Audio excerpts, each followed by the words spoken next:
Alors, est-ce que quelqu'un peut me dire, voici mon temps de distinction.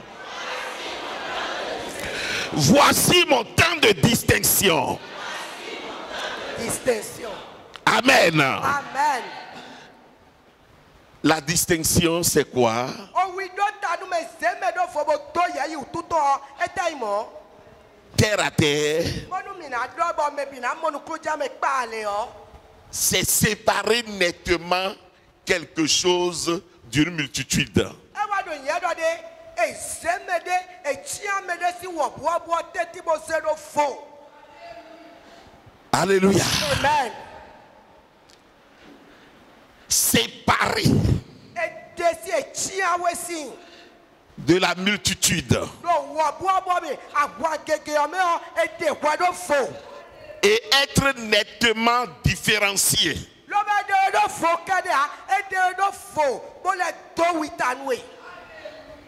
Amen. Amen.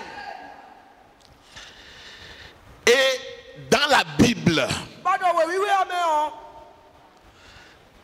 dans les écrits bibliques, il y a eu, de par le passé, des hommes, des femmes, des jeunes gens qui ont été des personnes de distinction. Les hommes d'abord les ont distingués.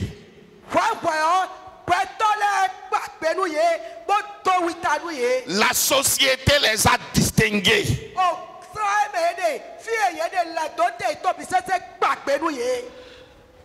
Le gouvernement, le pays, la nation les a distingués.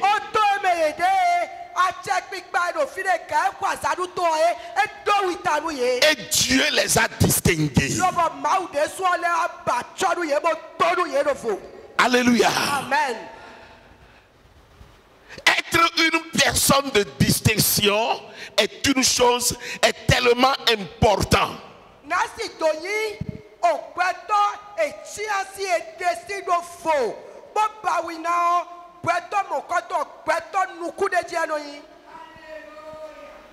Être une personne que la société distingue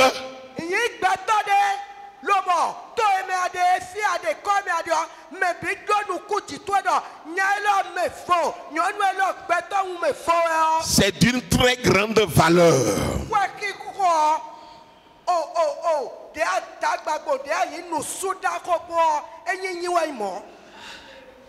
Et quand les hommes te distinguent et que Dieu met son cachet dessus,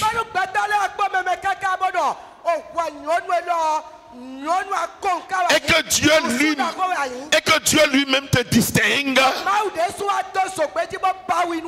là tu es une personnalité vraiment rare, importante.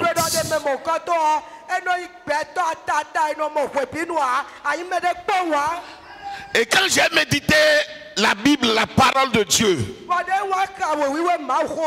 j'ai vu que Dieu a appelé tous ses enfants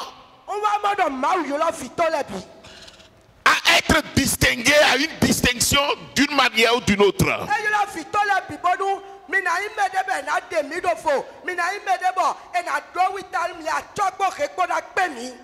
Le Saint-Esprit dit, mais regardez parmi vous, y a-t-il beaucoup de grands de ce monde au milieu de vous?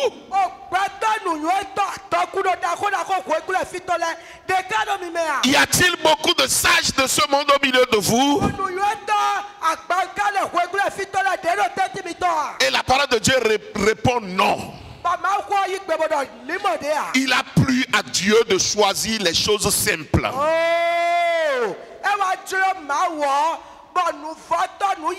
Les choses faibles. des choses négligées par les hommes.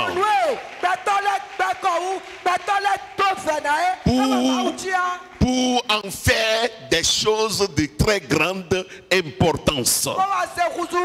Des personnes de grande valeur. Alors, quand on parle de personnes de distinction, en tant qu'enfant de Dieu, je ne dois pas dire d'entrée de jeu, bon, cela ne me concerne pas. Hein. Moi,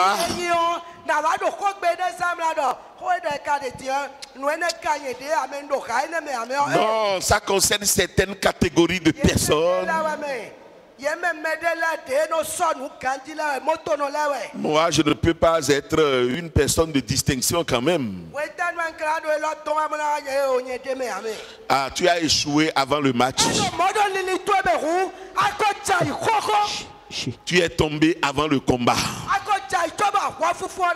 Cette mentalité est déjà une mentalité de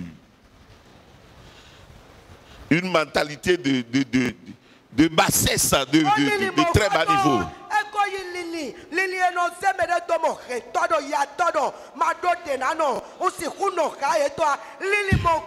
Donc la volonté de Dieu,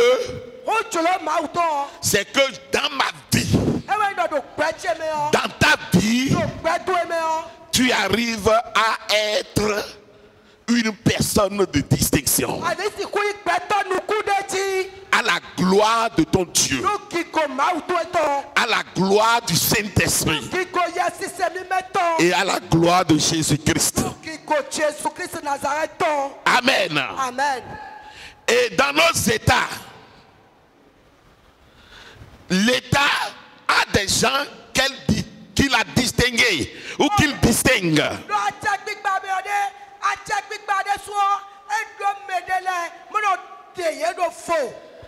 Et le grand chancelier de l'ordre, lui, il est établi pour ça. Pour donner des titres honorifiques, des distinctions honorifiques à certaines personnalités de la nation.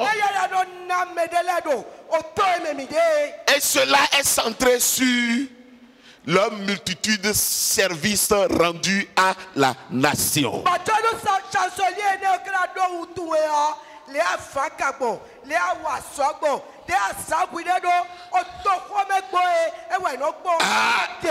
Il est décoré. Il a reçu une décoration, une distinction comme grand maître de l'ordre national,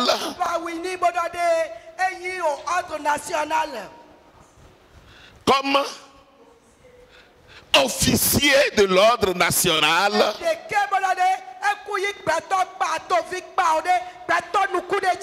comme une marque honoris causa.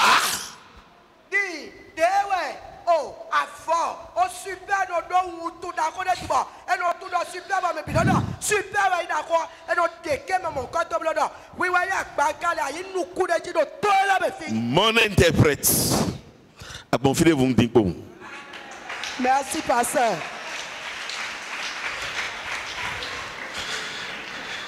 Donc, la personne reçoit cette marque de distinction pour ses services rendus dans un domaine donné ou dans des domaines donnés à la nation.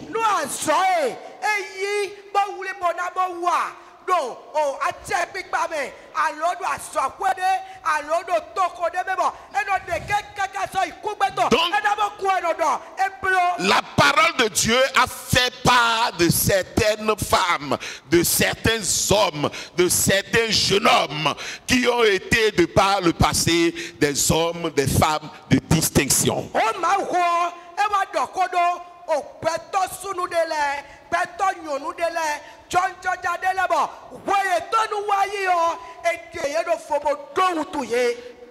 Et bien aimé, nous allons recevoir enseignement de ces personnalités du passé.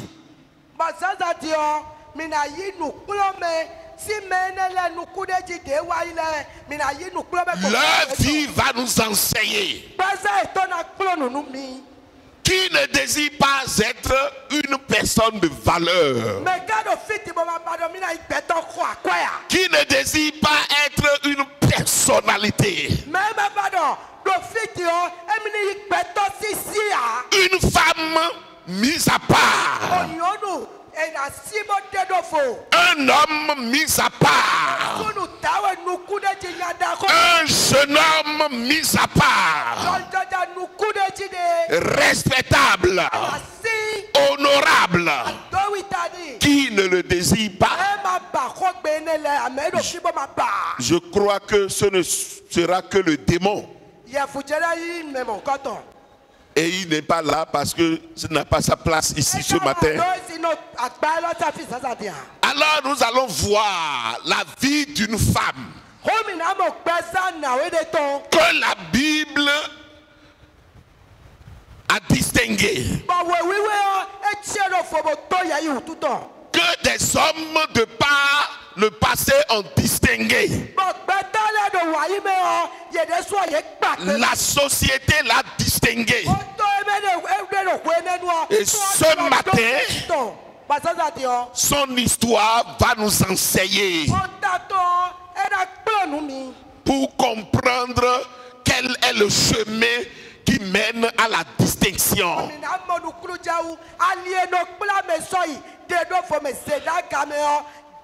Alors nous sommes dans le livre des rois.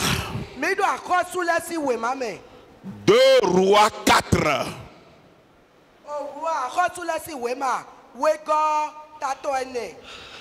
Et nous pouvons commencer notre lecture à partir du verset 8. Il est écrit: un jour, Élisée passait par Sunem. Il y avait là, dans cette contrée, dans cette ville, il y avait là une femme de distinction qui le pressa d'accepter à manger. Et toutes les fois qu'il passait, il se rendait chez la femme pour manger.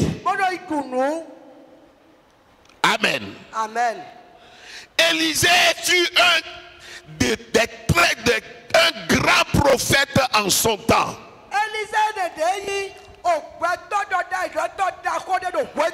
Une personnalité nationale en son temps. Un serviteur de Dieu au Père, rempli d'onction divine. Mais cet homme,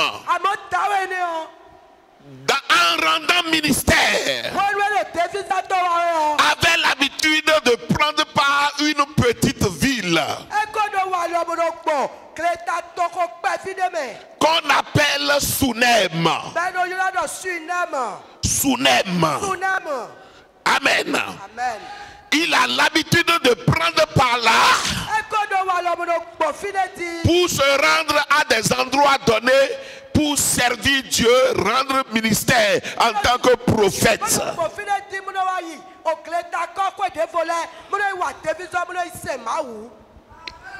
Alors un de ces jours, lorsqu'Élisée passait, il a été interrompu par une femme. Une femme était allée à sa rencontre pour le supplier de faire une pause chez elle pour ne serait-ce que pour manger et boire quelque chose. La femme a tellement insisté. Et ce grand homme de Dieu a accepté sa demande. Et s'était rendu chez elle où elle a bien préparé. Et l'homme de Dieu a mangé. Il a bu. Et à partir de ce moment, cette femme a demandé avec instance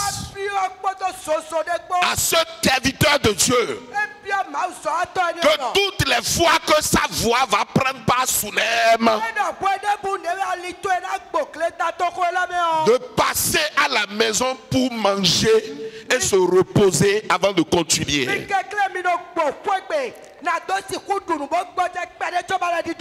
Élisée accepta sa demande. Élisée était un homme de Dieu unique de son temps.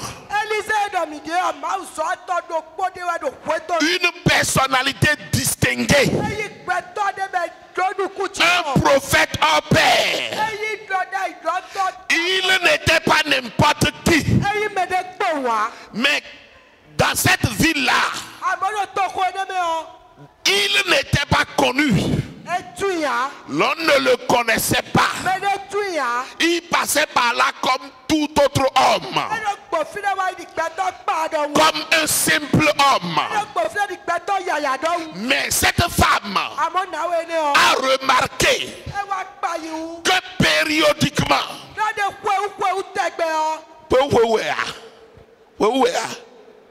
a dit, ça peut être par semaine, ça peut être 2 semaines. Donc, de façon régulière, cette femme a remarqué que cet homme prend par là. Elle est une femme de Sunem.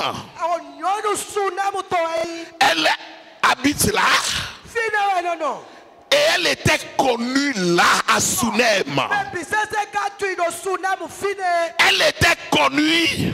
Et la population l'avait distinguée des femmes.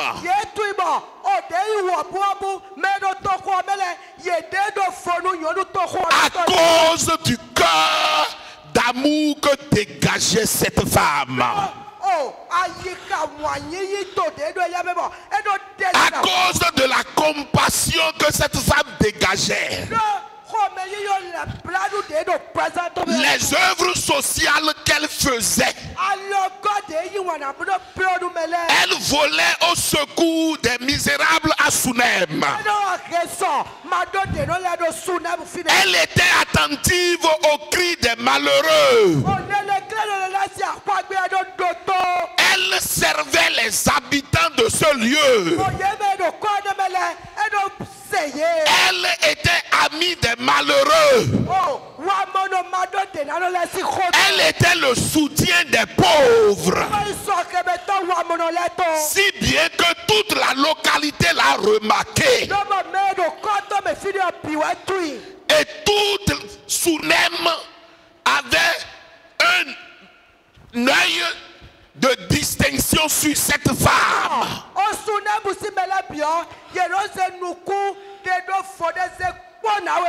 Elle était une femme respectée à Sunem.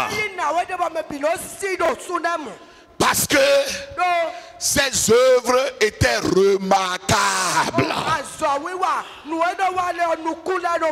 Son cœur de compassion était manifeste.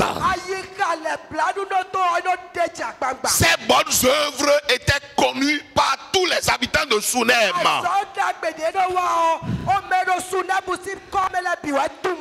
Et tout le monde l'aimait. Et elle était une femme donc parmi les femmes de Sunem. Bien-aimé, je voudrais, je souhaite de vivement Que tu sois une femme parmi les femmes de cette petite assemblée. Je souhaite et je désire pour la gloire du Saint-Esprit, la gloire du Père, que toi dans ta famille, tu sois une femme parmi les femmes, une femme mise à part. Elle était une de ces femmes rares. Un cœur rempli de compassion, volant au secours de tout le monde.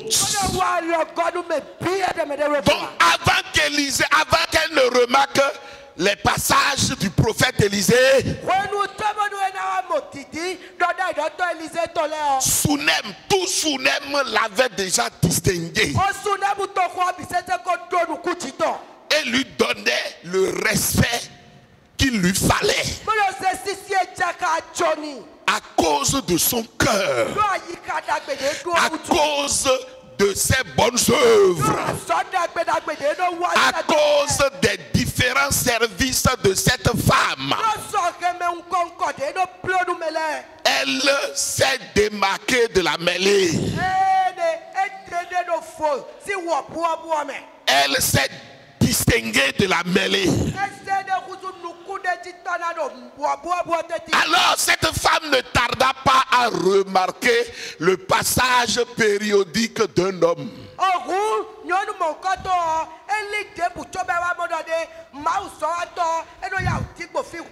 Élisée rencontrait beaucoup d'hommes et beaucoup de femmes à Sunem. Mais personne n'avait discerné ce qu'il est. Mais cette femme, je ne sais combien de fois elle a rencontré Élisée à Sunem. Mais elle ne tarda pas à distinguer que celui-là, cet homme-là, qui passe périodiquement dans notre village, dans notre grand village, dans notre ville, petite ville, cet homme doit être un saint homme de Dieu.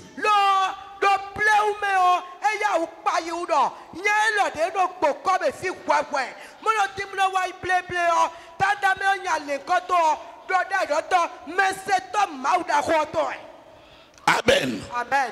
La Bible dit, un jour, Élisée passait encore par Sunem.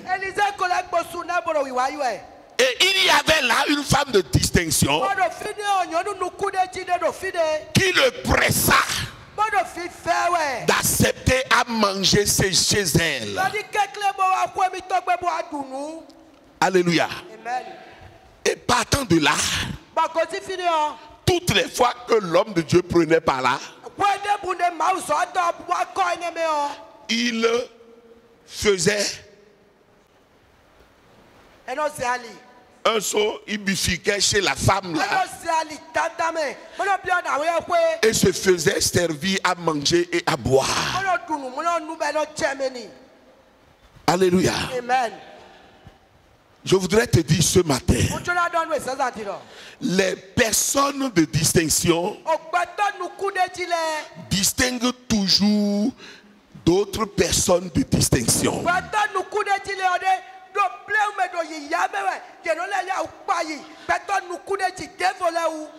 Des gens qui ont un cœur de distinction, ils discernent toujours d'autres personnes de grande valeur et de distinction. Amen. Amen. Et c'est le cas de cette femme donc.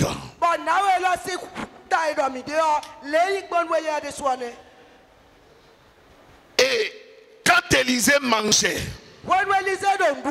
et buvait chez elle, elle a remarqué quelque chose. Elle a remarqué que toutes les fois que l'homme de Dieu prend par là. Et il s'assoit, mange et boit. Il commence par somnoler. Il commence par somnoler. Cette femme a remarqué ça. Bien aimé, elle connaissait Élisée où? Elle connaissait Élisée où? Elle ne connaissait pas Élisée. Elle ne connaissait pas Élisée. Pas du tout. Mais elle a discerné que cet homme-là n'est pas n'importe qui. Et comme il n'habite pas à Sunem, il quitte une ville un peu loin de Sunem. Il faudrait que je lui offre mon hospitalité. Bien-aimé, apprenons à être hospitaliers, à discerner les grandeurs et à donner de l'hospitalité. Demandons au Saint-Esprit la grâce du discernement. Amen. Amen. Il a discerné que c'est un saint homme de Dieu.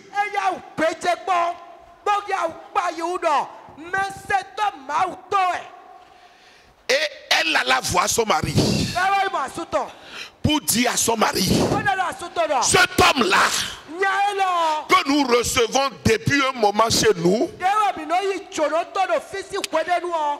il est un saint homme de Dieu. Est-ce que ce ne serait pas bien, chérie, qu'on lui construise une maison,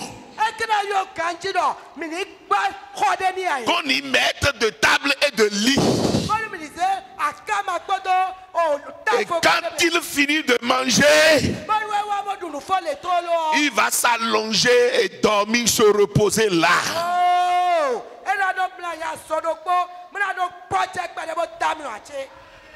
Son mari ne s'opposa pas à cette demande.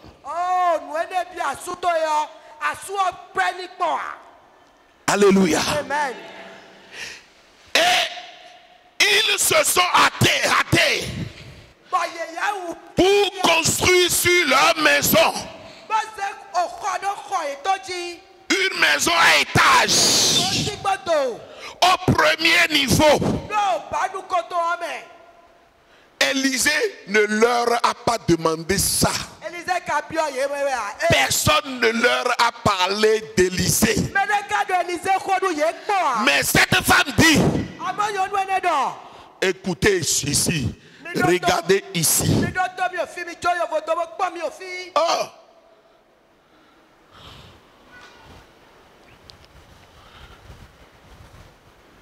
Cette femme dit, mais s'il doit être un saint homme de Dieu, construisons-lui quelque chose afin que toutes les fois qu'il vienne chez nous désormais, non seulement il va manger, mais il va se reposer, se coucher et dormir un peu.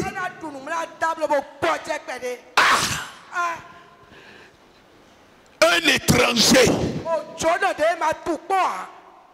mais que la femme là a discerné que c'est un saint, c'est un homme de Dieu, c'est un serviteur de Dieu. Construisons-lui quelque chose. Vous voyez la grandeur d'âme de cette femme, le grand cœur de cette femme.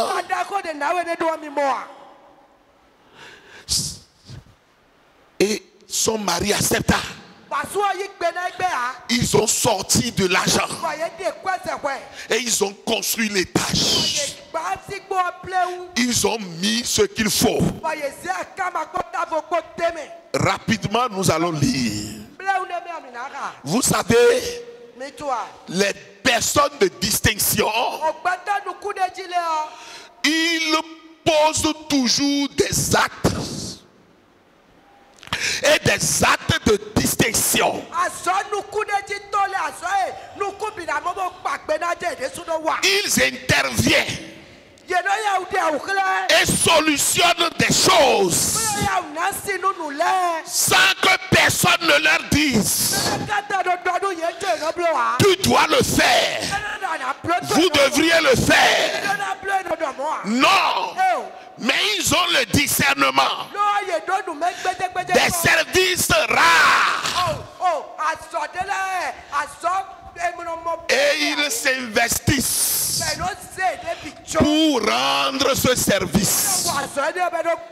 C'est un service qu'elle est en train de rendre au plus grand homme de Dieu de son temps.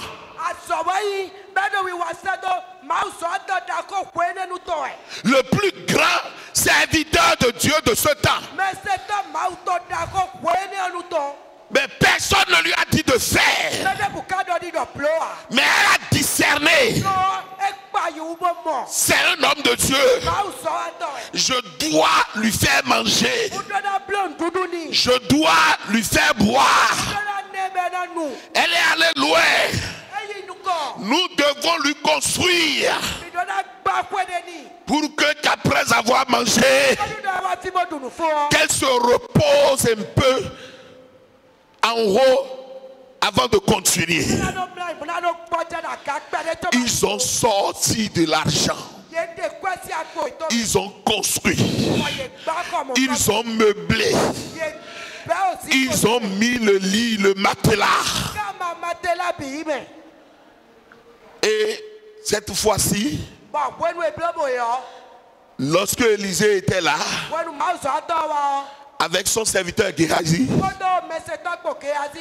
il a mangé, il a bu, et l'on l'amena en haut. On lui montra la chambre. On lui dit c'est pour toi. Ça a été construit pour vous. Le lit est là. Vous pouvez dormir un peu avant de continuer votre voyage.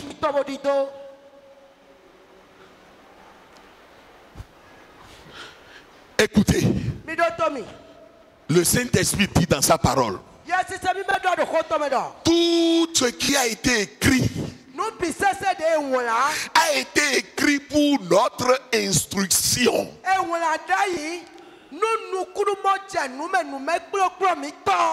Reprenez, ça a été écrit pour t'instruire, pour m'instruire.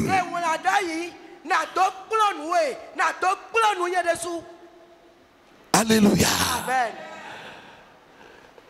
Parce que avec ton cœur, peut-être de chrétien froid, froid,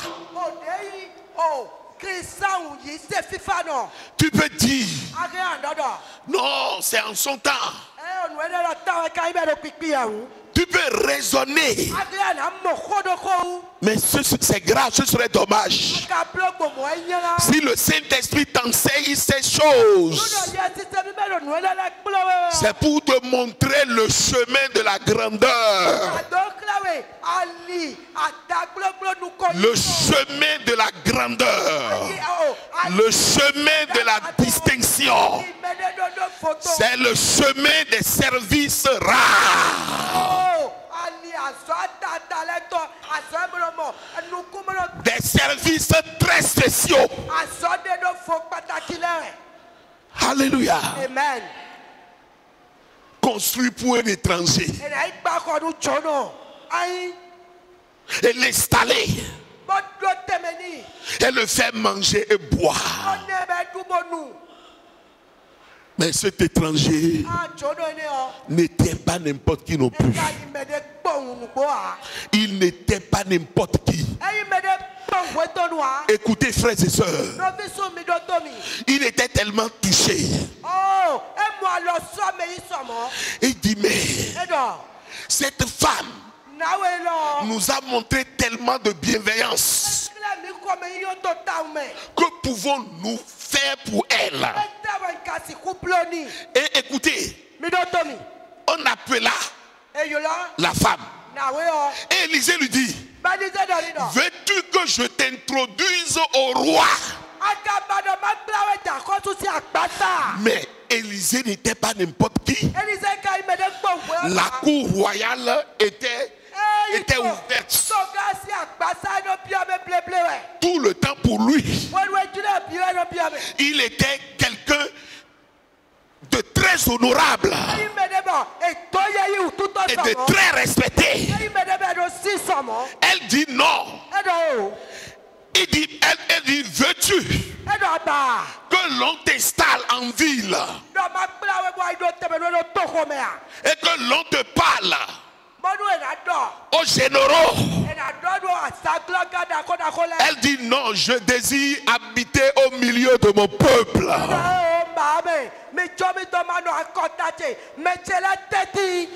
Élisée se tourna vers son serviteur Géhazi. Et la femme s'est retournée. Et Élisée demanda à Géhazi, mais que pouvons-nous faire pour elle? Elle a refusé toutes nos offres. Et Élisée et Géhazi dit, mon Seigneur, elle n'a pas d'enfant. Et elle est âgée. Son mari est vieux. Ah, l'homme de Dieu dit, ah oui, c'est vrai. C'est vrai. Appelle-la. On appela la femme. Et l'homme de Dieu lui dit, en cette même époque de l'année prochaine, tu allaiteras un fils.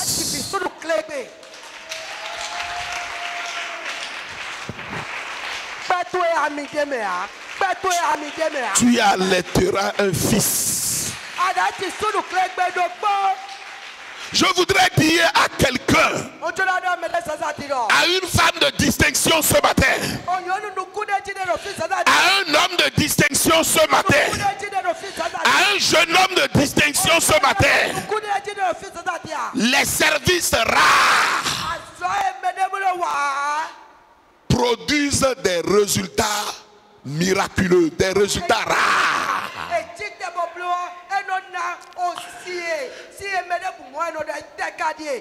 Les services d'exception.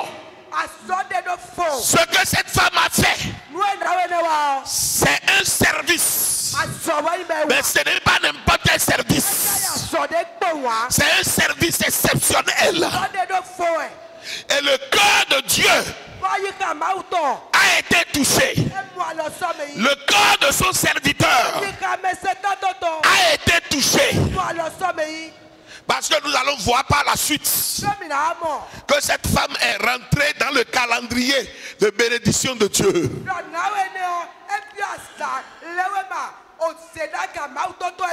Elle est restée à Sunem.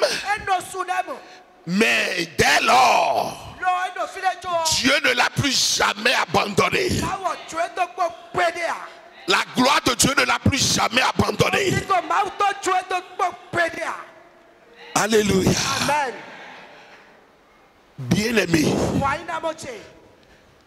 le chemin du service est un chemin de grandeur, un chemin d'élévation. C'est pourquoi Jésus enseignait à ses disciples que le plus grand parmi vous, qu'il soit le serviteur de tous. Celui qui est assis à la grandeur parmi vous qu'ils se mettent à servir tous les autres. Alléluia. Amen. Est-ce que c'est un service forcé là? Qui a forcé cette femme à recevoir l'homme de Dieu? Qui a dit à cette femme qu'on construise une maison à l'homme de Dieu? Elle a écouté son cœur. Elle a écouté son esprit. Alléluia. Amen. Beaucoup d'enfants de Dieu sont là, mais ils ne prêtent pas attention à leur cœur. Je ne parle pas de leur texte, je parle de leur cœur, je parle de leur esprit. Le Saint-Esprit habite dans ton esprit. C'est sa maison. Il est dans ton esprit. Et c'est de là qu'il te parle. C'est de là qu'il te dit, mon enfant, va faire telle chose. Ma fille, va au secours de telle personne. Mon fils, va faire tel sacrifice dans la vie de telle personne. On ne veut pas écouter son cœur. La Bible dit, le cœur de l'homme est la lampe de l'Éternel dans la vie d'une personne. Le cœur de l'homme, l'esprit de l'homme est la lampe de Dieu en toi. Dieu te parle et tu refuses d'obéir. Tu refuses d'obéir. Et ta tête commence par raisonner. Ta tête commence par calculer. Mais ton cœur te dit fais. Mais tu dis je ne vais pas faire. Tu es passé à côté. Tu es esprit. Tu es esprit. Tu n'es pas chair. Tu es esprit. Dieu communique avec toi par son esprit dans ton esprit.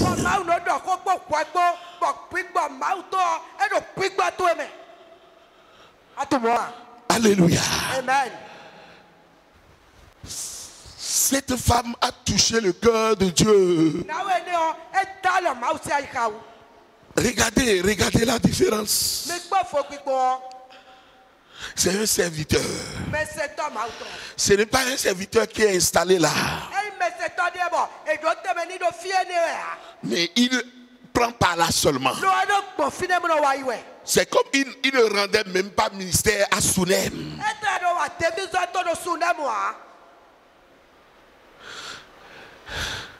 Pourquoi nous avons un cœur sensible aujourd'hui?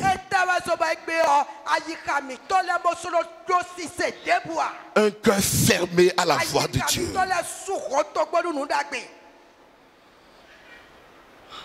Voyez la grandeur d'âme de cette femme. Je peux dire la grandeur de cœur de cette femme. Parce que un homme de Dieu que tu as discerné et tu es allé lui construire une maison. Et quand il prend par là, il monte, il mange et il dort. Regardez ce cœur. Regarde son cœur. Toi, as-tu jamais pensé à l'achat d'un terrain en ton pasteur?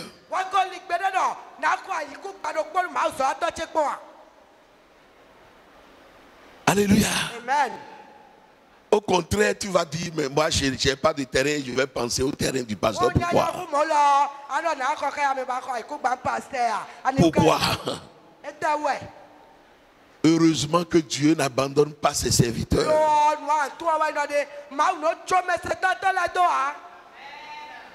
Alléluia. Amen. Bien-aimés, nous devons apprendre à écouter notre cœur, à écouter Dieu au travers de notre cœur et à obéir,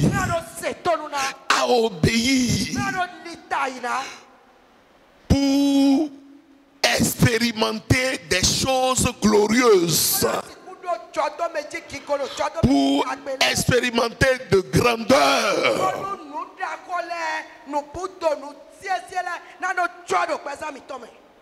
C'est une marque des personnes de distinction.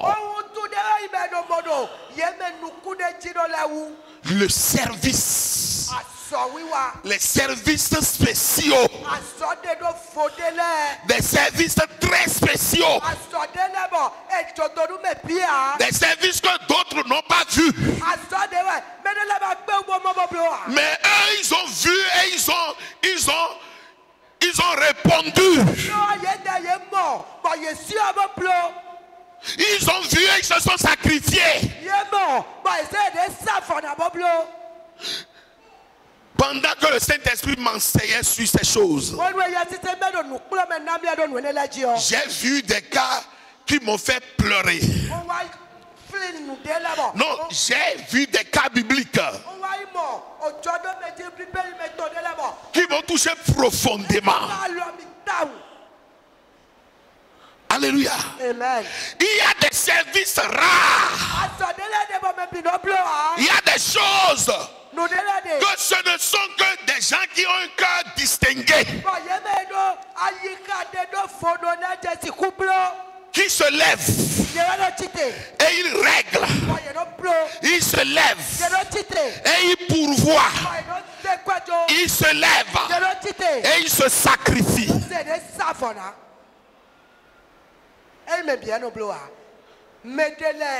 Les personnes de distinction, ils discernent des hommes de distinction, des hommes de grandeur. Les personnes de distinction, ils discernent des services rares et ils répondent. Ils répondent à ses besoins. Les autres peuvent être 1000. Ils peuvent être 2000. Mais ils ne vont pas voir. Mais toi, tu vas voir. Parce que tu es une personne de distinction. Alléluia. Amen. Des autres peuvent être là. Des centaines. Et ils tremblent. Ils ont peur de le faire. Mais toi, tu te lèves. Et avec joie, tu le fais. Parce que tu es une personne de distinction. Nous allons voir demain. Nous allons voir demain un autre cas. Un autre cas très touchant. Très très touchant.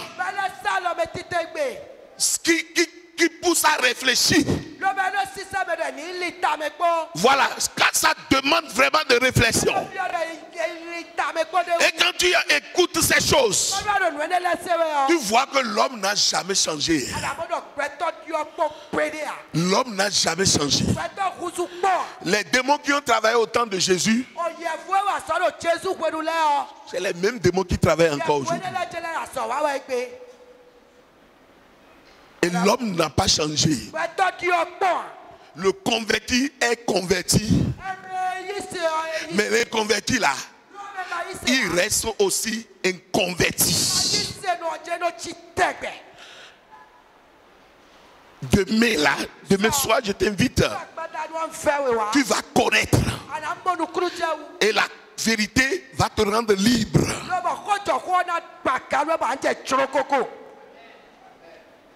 Je dis cette femme, elle est rentrée dans le règne de bénédiction de Dieu. Pour toujours. Tu peux lire 2 Rois 8 à partir du verset 1er. Il eut une grande famine à Sunem.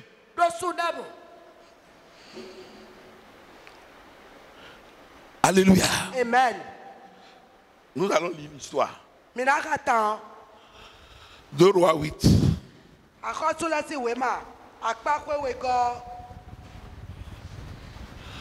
Bon, beaucoup de choses se sont passées avant 2 Rois 8 là.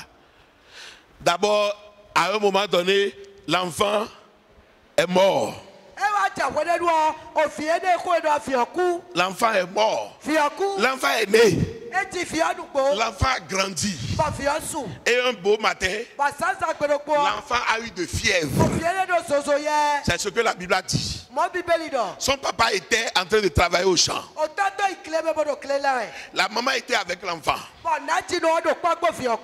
Et avec cette fièvre et les maux de tête, l'enfant rendit la vie. La femme a constaté que son enfant est mort. Est-ce que quelqu'un me suit? Mais Dieu permet certaines choses pour voir notre foi en lui. Regarde, l'enfant qu'elle n'a pas demandé. Et Dieu lui a donné. Comment l'enfant peut mourir comme ça? Non. Sa foi a dit non. C'est Dieu qui l'a donné. Il ne peut pas mourir comme ça. Il a pris l'enfant mort. Il est parti le déposer sur le lit en haut. Le lit de qui? Comment quelqu'un qui s'est sacrifié jusqu'à ce point, comment son seul enfant peut mourir comme ça? Un enfant que Dieu a donné cadeau. Cette femme, elle est une femme de foi. Alléluia. Amen. Et vous allez voir tous les hommes de distinction, toutes les femmes de distinction ont fait preuve dans la Bible d'une grande foi.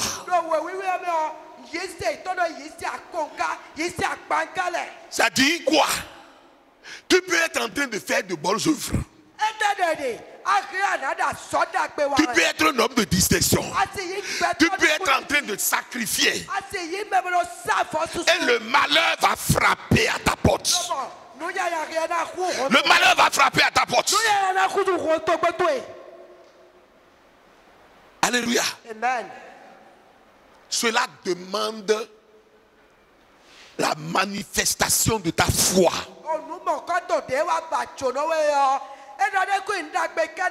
Enfant de Dieu, écoute. Écoute. Même si cela t'arrivait, et que avec ton cœur de distinction, ton enfant tombe et meurt, brandis ta foi. C'est une épreuve dure. Mais il faut que ta foi se soulève. Parce qu'elle est en face de la mort. Qu'est-ce qu'elle a fait?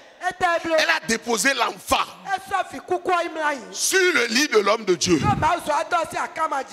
Elle est partie voir son mari. Elle m'a dit, mais je vois, qu'est-ce qu'il y a? Est-ce que tout va bien? Pourquoi tu viens ici à pareille heure? Elle dit non, ça va très bien. Tout va bien. Tout va très bien. Mais je veux que tu me prêtes ton cheval. Sors. avec un de tes serviteurs. Il va m'amener chez l'homme de Dieu. Mais son mari lui dit, mais ce n'est pas une nouvelle lune. Mais pourquoi tu vas chez l'homme de Dieu? Il dit non, j'ai besoin de le voir. Vous voyez la foi de cette femme? Et l'enfant mort est là en haut. Elle dit non, Dieu, tu ne peux pas faire ça. Je ne t'ai pas demandé d'enfant. Quand toi-même tu as dit qu'à l'année prochaine, je vais allaiter un bébé. Et maintenant tu vas me tromper? Non. Et dès qu'il a vu l'homme de Dieu, elle a dit, t'ai-je demandé un enfant? T'ai-je demandé un enfant? Ne t'avais-je pas dit que ne me trompe pas? Alléluia. L'homme de Dieu a dit, il a envoyé d'abord Géhazi son serviteur. Il dit, va. Ne salue personne sur ton chemin. Mais pose mon bâton sur l'enfant. Géhazi, il est parti. Il a fait. Mais il n'a pas eu de résultat. Et l'homme de Dieu lui-même est arrivé. Il est monté. Il s'est couché sur l'enfant. Et il a prié, il a prié, il a prié, il a prié, il a prié. Et il a soufflé dans les narines de l'enfant. Et l'enfant s'est réveillé.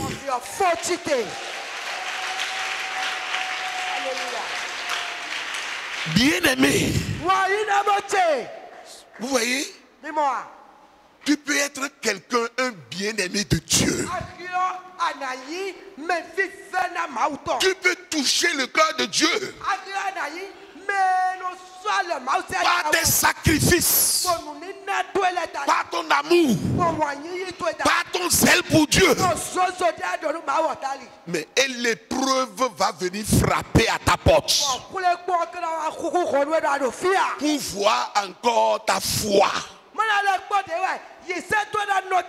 pour voir le degré de ta foi. Alléluia. Amen. Et c'est ce qui s'est passé avec cette femme. Et le Seigneur lui a montré sa fidélité. Jésus va te montrer sa fidélité. Tu verras toujours la fidélité de Dieu. Pourvu que ta foi ne se taise pas. Que ta foi ne se taise point. C'est pour dire, même celui qui plaît à Dieu peut être visité par des situations tristes. Mais le Seigneur ne l'abandonne pas. Avec sa foi, il peut renverser la situation. Il peut retourner la situation.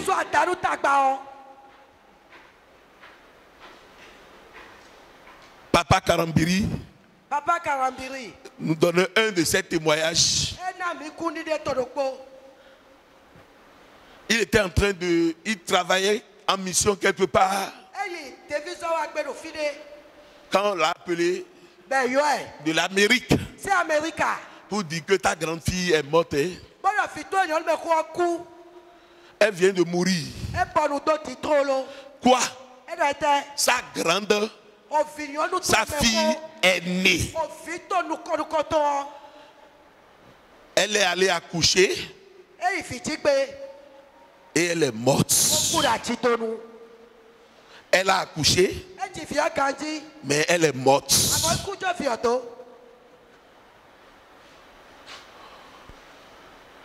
Il dit, quand j'ai reçu la nouvelle,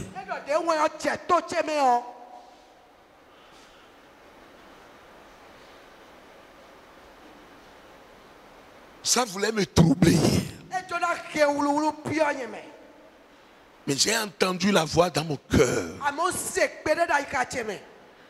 Elle va ressusciter. Elle va revenir à la vie. Il dit, quand j'ai entendu cette voix dans mon cœur, une joie m'a rempli. J'ai appelé. J'ai dit, mettez le corps à la morgue.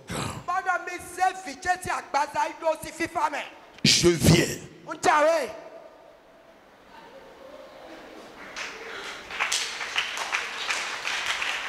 Il dit, je suis parti. D'abord en Amérique, dans une première ville où il y avait encore mon église.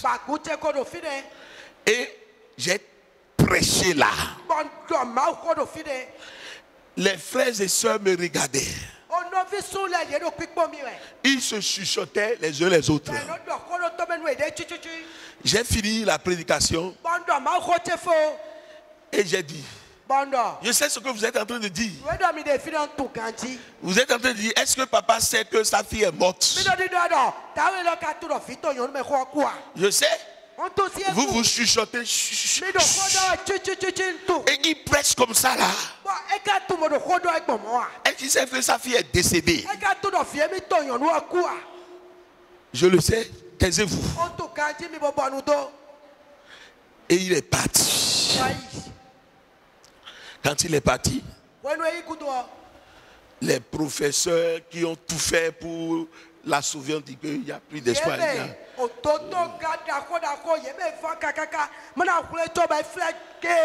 dit que bon, elle est morte et bon, c'est fini. Elle est conservée, son corps est conservé là-bas.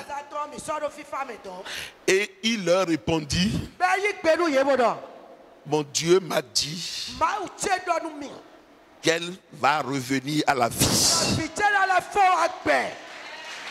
Et les professeurs lui ont dit, si elle ressuscitait, il va lui falloir 1 an pour marcher. 1 an. Et ce n'est pas sûr qu'elle puisse bien raisonner. Voilà. Il dit, ah bon? Vous allez voir la gloire de mon Dieu. Il dit, je parlais et je leur répondais parce que j'ai entendu la voix du Seigneur dans mon cœur. Et quand on a sorti ma fille, oui, ça fait peur. Parce que ma fille était devenue, je ne l'ai plus reconnue. Glacée. Glacée.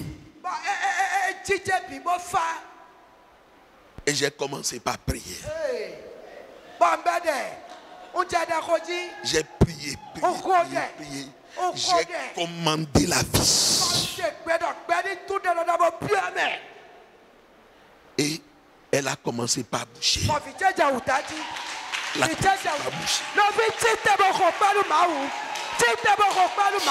commencé par boucher. Oh, alléluia. Elle est ressuscitée. Elle est ressuscitée. Elle est ressuscitée.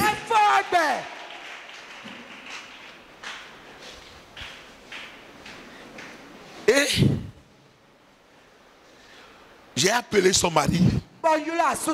Son mari a vu que elle respirait. Elle bougeait. J'ai continué, j'ai prié pour elle. Elle a ouvert les yeux. Écoutez. Elle a ouvert les yeux. Et or, j'avais un autre programme ailleurs. Et je dois répondre. J'ai dit à son mari, bon, je vais partir. Il dit, papa, tu ne peux pas partir. J'ai dit, mais c'est déjà fait. Elle est ressuscitée. Il dit, non. Les docteurs, les professeurs sont venus. Ils ont dit, tu vois, elle va prendre au minimum 1 an avant de se lever pour marcher. Et avant de commencer par parler. Son mari avait peur. Mais j'ai dit, le Saint-Esprit l'a déjà ressuscité. Elle est ressuscitée. Moi, je continue de faire l'œuvre de Dieu. Et c'est comme ça, il est parti. Il dit le lendemain, j'ai appelé. J'ai dit, alors, mon fils et ta femme, elle va bien. Elle est où? Il dit, elle est sous la douche. Sous la douche. Elle dit, et tu es en train de la laver parce que comme tu es en train de la laver toi-même. Elle dit, non papa. C'est elle-même qui est en train de se laver.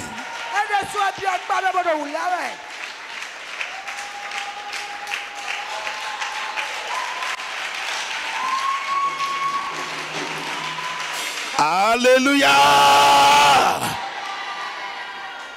Le malheur atteint souvent le juste, mais l'Éternel l'en délivre toujours.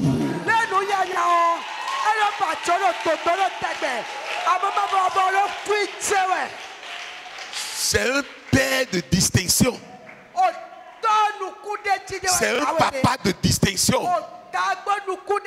C'est un serviteur de distinction. Mais le malheur a frappé à sa porte. Mais est-ce que Dieu l'a abandonné? Il ne t'abandonnera pas. Alléluia. Que ta foi reste toujours ferme. Parce que même les personnes de distinction sont visitées par le malheur. Mais leur foi ne tombe pas. Au moment de l'épreuve, ils brandissent leur foi. Et la situation est renversée. Dieu a dirigé cette femme jusqu'à la fin de sa vie. Après cet événement, la famine est arrivée. Et Dieu lui a dit par le prophète Élisée, va loin, va faire 7 ans dans tel pays. Après les 7 ans, tu peux revenir. Elle est partie. Elle a tout laissé. La Bible dit que la famine a duré 7 ans. Mais Dieu était avec cette femme. Elle ne manquait de rien. Et au terme des 7 ans, la famine est finie. Il y avait encore le bien-être au pays. Et elle a décidé de rentrer. Quand elle est rentrée, les gens ont déjà pris sa maison. Les gens ont pris son champ. Elle n'avait plus de maison. Elle n'avait plus de champ. Et la Bible dit, elle s'est dirigée dans la maison, dans la cour royale. Et pendant qu'elle était en train d'entrer chez le roi, le serviteur du prophète Géhazi était en train de parler d'elle au roi. Comment Élisée a ressuscité l'enfant d'une Sunamite. Et dès qu'elle est rentrée, Géhazi a dit, roi, Voici la femme dont Élisée a ressuscité le garçon. Et le roi était très content de la voir. Et le roi lui a demandé comment les choses se sont passées. Elle a tout raconté. Et après, elle a posé son problème. Et le roi a dit à l'un de ses serviteurs: allez servir cette femme. Donnez-lui une villa. Et vous allez calculer ce que son champ peut produire par an.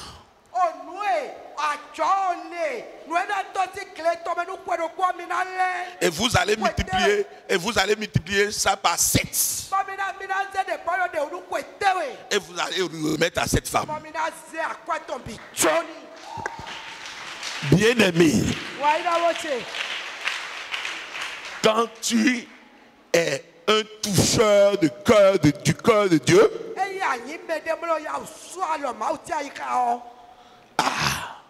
le miracle ne s'éloignera jamais de toi. La grâce, les grâces spéciales ne s'éloigneront jamais de ta vie. Et c'est comme ça jusqu'à la fin de sa vie. C'est comme ça la gloire de Dieu l'a accompagné. Parce qu'elle a touché le cœur de Dieu. Elle est une femme de distinction. Que le Seigneur te bénisse. Que tu comprennes ces choses. Et que tu saches le chemin, la voie de la grandeur. C'est le chemin des services spéciaux. Ce que tout le monde ne peut pas faire. Toi, tu le reçois et tu le fais. Tu es béni au nom de Jésus.